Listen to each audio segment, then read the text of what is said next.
نحمده ونصلي على رسوله الكريم أما بعد أعوذ بالله من الشيطان الرجيم بسم الله الرحمن الرحيم الحمد لله رب العالمين رب اشرح لي صدري ويسر لي أمري واحلل عقدة من لساني يفقهوا قولي. محترم حضرات السلام علیکم ورحمۃ اللہ وبرکاتہ. اللہ عز و جل سورہ آل عمران میں فرماتا ہے آیت نمبر 185 کل نفس ذائقۃ الموت، یعنی ہر نفس کو، ہر جان کو، ہر جاندار چیز کو، چاہے وہ انسان ہو چاہے وہ جانور ہو، ہر انسان کو موت کا مزہ چکھنا ہے.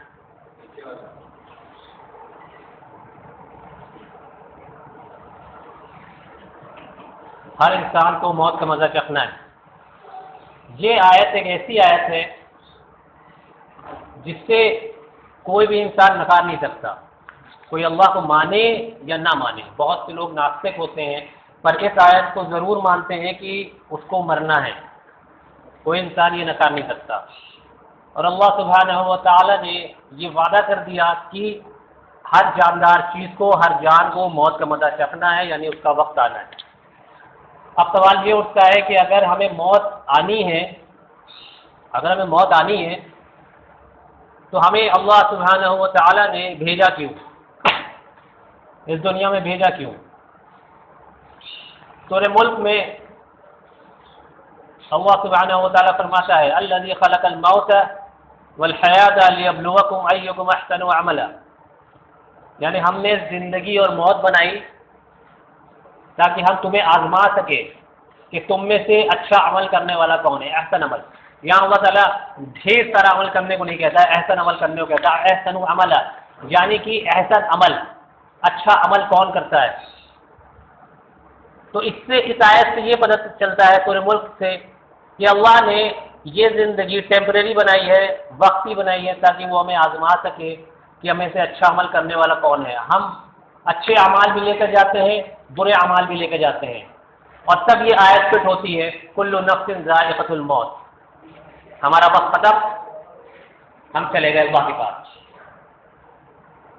تو یہ فارمولا ہے، ایک طریقے سے یہ فارمولا ہے جو چلتا ہے کہ ہمیں اللہ نے بھیجا اور ہمارے اعمال کو ٹیسٹ کیا، اچھا یا برا کچھ بھی. وہ ہمارے اوپر ہے کہ ہم اچھا عمل کرتے ہیں یا برا عمل کرتے ہیں.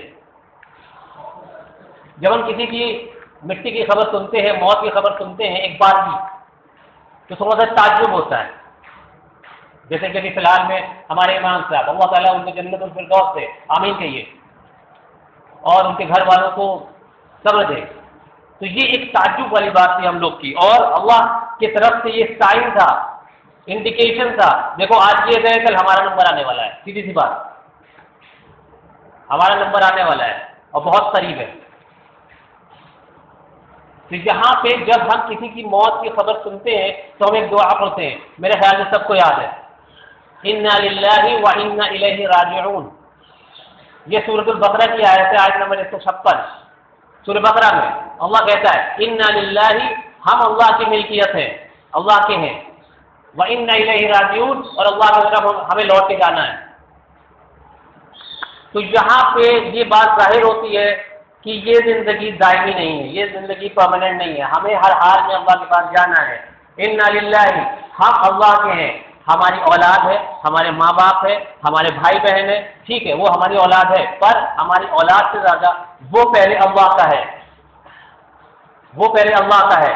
اور اللہ جب چاہے اٹھا لے، اللہ جب چاہے اٹھا لے. انا للہ، وہ اللہ کی ملکیت ہے، ہم اللہ کی ملکیت ہے، آپ اللہ کی ملکیت ہے سب سے پہلے. اس کے بعد ہم کسی کی اولاد ہیں، اس کے بعد ہم کسی کے میاں ہیں، بھائی ہیں، بہن ہیں، اس کے بعد سب کچھ ہیں. پہلے ہم اللہ کے ہیں. وَإِنَّا إِلَيْهِ رَاجِعُونَ، اور ہمیں اللہ کے پاس لوٹ کے جانا ہے. یہ کبھی کبھار ہم بھول جاتے ہیں، اپنی مصروفیت میں، اپنے کام میں ہم بھول جاتے ہیں کہ یہ آیت ہمارے ساتھ پھر بیٹھنی ہے ایک نہ ایک دن، اور ہم پلاننگ کرتے ہیں، بہت سی پلاننگ کرتے ہیں، تمام پلاننگ ہم کرتے ہیں۔ آگے کی پلاننگ کرنا غلط نہیں ہے، کوئی حرج نہیں ہے، بشرطے وہ اسلام کے دائرے کے اندر ہو۔ ہم تمام پلاننگ کرتے ہیں کہ کل کیا کریں گے، پرسوں کیا کریں گے، ایک سال کے بعد کیا کریں گے، پر ہم یہ کہیں پہ ہم یہ بھول جاتے ہیں کہ ہمیں اللہ کے پاس ہمیں لوٹنا ہے، یہ کہیں نہ کہیں ہم بھول جاتے ہیں۔ ہو سکتا ہے کہ یہ تقریر میری آخری تقریر ہو سکتا ہے، اسی لیے میں معافی چاہتا ہوں آپ لوگوں سے اگر میں نے کسی کا دل دکھایا ہو، تو ہو سکتا ہے کوئی بھی انسان کا نمبر کبھی بھی آ سکتا ہے۔ تو ہمیں اپنی زندگی کے پلاننگ سے زیادہ اس پلاننگ کی ضرورت ہے جو موت کے بعد آنے والی ہے، قبر کے بعد۔ جب ہم قبر میں جاتے ہیں، جب ہمارا جنازہ لے جایا جاتا ہے قبر میں، تو ایک حدیث ہے، مسلم کی حدیث ہے، حضرت انس ابن مالک رضی اللہ عنہ سے روایت ہے کہ رسول اللہ صلی اللہ علیہ وسلم نے فرمایا کہ جب جنازہ جاتا ہے تو اس کے ساتھ تین چیزیں جاتی ہیں، تین چیزیں اس کو فالو کرتی ہیں اس جنازے کو۔ پہلی چیز اس کی فیملی، اس کے گھر والے اس کے ساتھ جاتے ہیں۔ دوسری چیز جنازے کے ساتھ جاتی ہے اس کی دولت، اس کا پیسہ، اور تیسری چیز جاتی ہے اس کے اعمال۔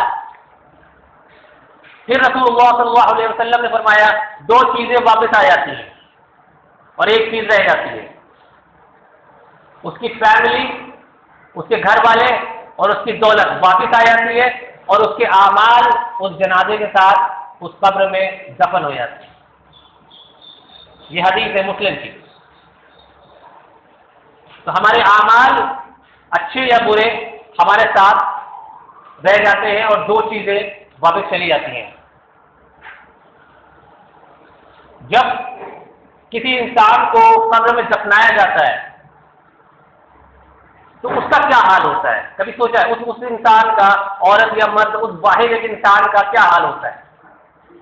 ہم لوگ بھی چلے جاتے ہیں دفنا کے، روتے بھی ہیں، افسوس بھی کرتے ہیں، ہوتا ہے، لازمی بات ہے، افسوس ہوتا ہے، پر اس انسان کا کیا ہوتا ہے جو قبر میں دفنایا جاتا ہے؟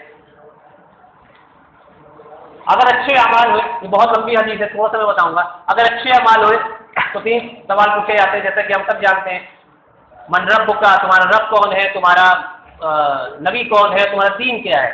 اگر یہ تینوں سوال کا جواب ہم قاعدے سے دے پاتے ہیں تو اللہ اپنا نور، اپنی رحمت اس قبر میں نازل فرما دیتا ہے اور ہم آرام سے رہتے ہیں قیامت تک۔ اور خدا نخواستہ اللہ ہم سب کو بچائے، اگر ہم اس تین سوال کا جواب نہیں دے پاتے تو کیا حال ہوگا اس قبر میں؟ قبر پست ہو جاتی ہے، اور جب قبر پست ہو جائے گی ظاہر سی بات ہے ہمیں تکلیف ہوگی، اور اتنی تکلیف ہوگی جس کا ہم تصور بھی نہیں کر سکتے۔ وہ وہی جانتا ہے جو اس قبر میں ہے۔ اللہ ہم سب کو بچائے، ہم سب کی حفاظت فرمائے۔ یہ حال ہوتا ہے قبر میں، یہ کیسے ہوتا ہے یہ اللہ بہتر جانتا ہے، پر ایک چیز تو سچ ہے، یہ ہوگا۔ ایک چیز تو ماننی ہے، یہ ہوگا، ہمیں جانا ہے قبر میں، کوئی سوال نہیں، کوئی جواب نہیں۔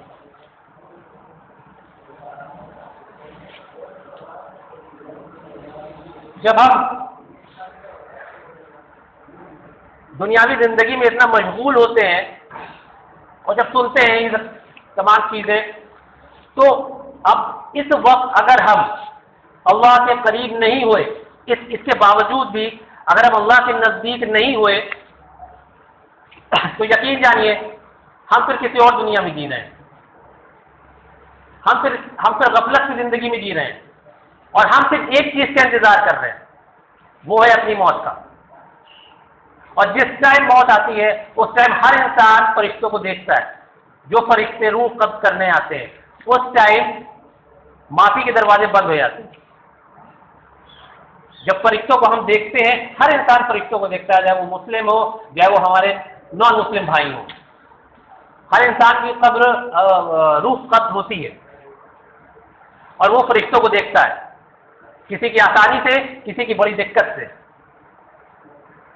اور اس وقت جب فرشتوں کو ہم دیکھتے ہیں، مرتے وقت، موت کے وقت، نزا کے وقت، تو اس وقت معافی کے دروازے بند، اور اس وقت ہر انسان معافی مانگتا ہے، ہر انسان معافی مانگتا ہے جس ٹائم ہم موت کے فرشتے دیکھتے ہیں،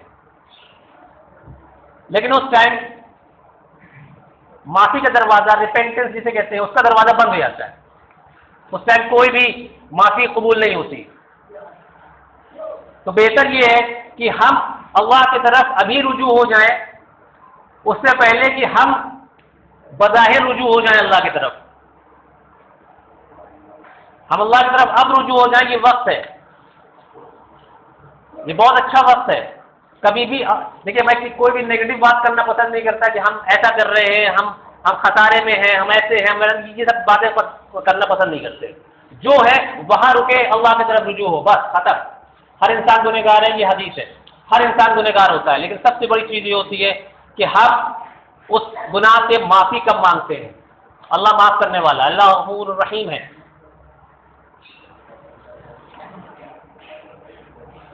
یہ جو زندگی ہے وہ ٹیمپریری زندگی ہے، جیسے کہ ہم نے بتایا، ایک دم وقتی زندگی ہے۔ اصلی زندگی شروع ہوتی ہے موت کے بعد، جب ہم قبر میں جاتے ہیں، اصلی زندگی تب شروع ہوتی ہے، اور اس کی ہمیں تیاری کرنا چاہیے۔ دیکھیے، میں یہ نہیں کہتا کہ بزنس نہیں کریے اور بیوی بچے نہیں پالیے اور گھر کا کام نہیں کریے، یہ سب دین ہے، یہ سب دین ہے، پر ہمیں ہر وقت یہ احساس ہونا چاہیے کہ ہمیں اللہ کے پاس لوٹ کے واپس جانا ہے، وَإِنَّا إِلَيْهِ رَاجِعُونَ۔ بس یہ ایک آیت ہمیں ہر وقت یاد رکھنا چاہیے کہ ہمیں کبھی نہ کبھی ہمارا وقت آنے والا ہے، وہ بہت قریب ہے، اور وہ بہت قریب ہے، اور وہ وقت بہت مشکل ہے جو آنے والا ہے، وہ ہے قیامت کا دن۔ اس کا تو کوئی تصور بھی نہیں کر سکتا، وہ آنے والا ہے، وہ حق ہے، تو اس کی ہمیں تیاری کرنی چاہیے۔ ایک حدیث ہے، بخاری کی حدیث ہے، حضرت انس بن مالک رضی اللہ عنہ سے روایت ہے، رسول اللہ صلی اللہ علیہ وسلم گزر رہے تھے تو ایک عورت قبر کے پاس رو رہی تھی، تو رسول اللہ نے منع کیا کہ اللہ کو ڈرو اور صبر کرو، تو وہ عورت رسول اللہ کو پہچان نہیں پائی اور جھڑک دیا کہ تمہیں کیا پتا، یہ تکلیف اگر تم پہ بیتی ہوتی تب پتہ چلتا۔ تو رسول اللہ وہاں سے چلے گئے۔ جب اس عورت کو بتایا کہ بھائی یہ رسول اللہ تھے، تم نے کس طرح بات کر لیا، تو پھر عورت وہ وہاں گئی رسول اللہ کے پاس معافی مانگنے، تو ہمارے نبی صلی اللہ علیہ وسلم نے فرمایا، ظاہر سی بات ہے بہت محبت سے، بہت پیار سے فرمایا کہ صبر اس وقت ضروری ہے جب صدمہ شروع ہو، جب صدمہ شروع ہو اس وقت صبر ضروری ہے، جب صدمہ ٹھنڈا پڑ جاتا ہے اس وقت صبر کا کوئی فائدہ نہیں۔ جب انسان کی موت ہوتی ہے خاص طور سے تھوڑا سا مشکل ہو جاتا ہے، سنبھالنا انسانی فطرت ہے، پر اس وقت صبر کرنا سب سے زیادہ ضروری ہے۔